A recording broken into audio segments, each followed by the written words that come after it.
هي جنة طاب وطاب نعيمها، فنعيمها باق وليس بفانٍ، فنعيمها. ومن يخرج من بيته مهاجرا إلى الله ورسوله ثم يدركه الموت فقد وقع أجره على الله. هذه الآية كان لها سبب نزول. رجل كبير في السن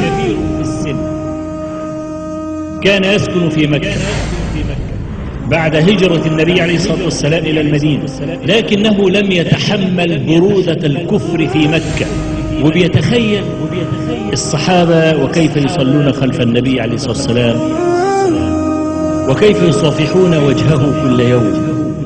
لم يتحمل أن يعيش في مكة، فخرج من مكة إلى المدينة، ومن مكة إلى المدينة قرابة 450 كيلو متر. هذا رجل معذور عذره الله عز وجل لكبر سنه. وبينما هذا الرجل يسير في الطريق بعدما قطع مرحلة منه إذ أدركته الوفاة، وشعر بدنو منيته وأنه سيموت.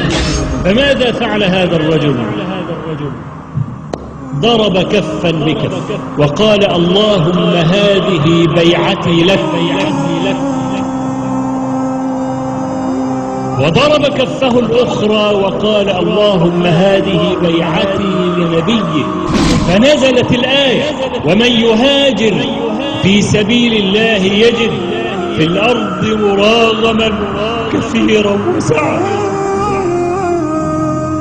ومن يخرج من بيته مهاجرا إلى الله ورسوله ثم يدركه الموت فقد وقع أجره على الله. رباه إني قد وهبت حياتي ومنحت عمري للهدى ومماتي، فاقبل إله العرش مني هجرتي، يا من إليك أبوح بالعبرات. لم يعين له جزاء ولا أجر، إنما قال: أجره علي أنا. وإبهام الأجر دلالة على عظم الجزاء، كما قال صلى الله عليه وسلم: إنما الأعمال بالنيات وإنما لكل امرئ ما نوى. فمن كانت هجرته إلى الله ورسوله فهجرته إلى الله ورسوله، ومن كانت هجرته إلى دنيا يصيبها أو امرأة ينكحها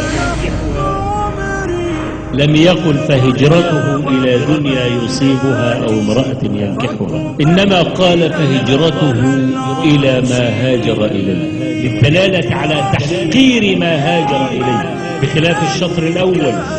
فمن كانت هجرته إلى الله ورسوله لم يقل فجزاؤه جنات عدن أو جنة الفردوس، لم يعين له جزاء.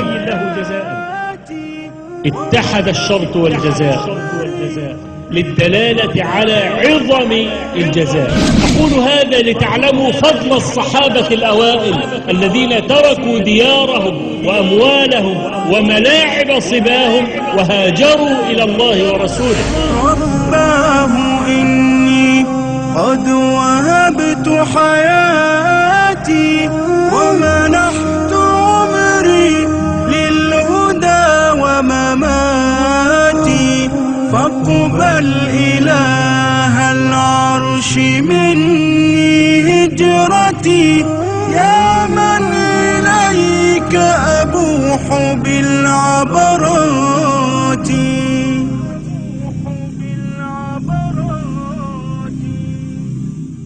هي جنة طاب وطاب نعيمها، فنعيمها باق وليس بفانٍ فنعيم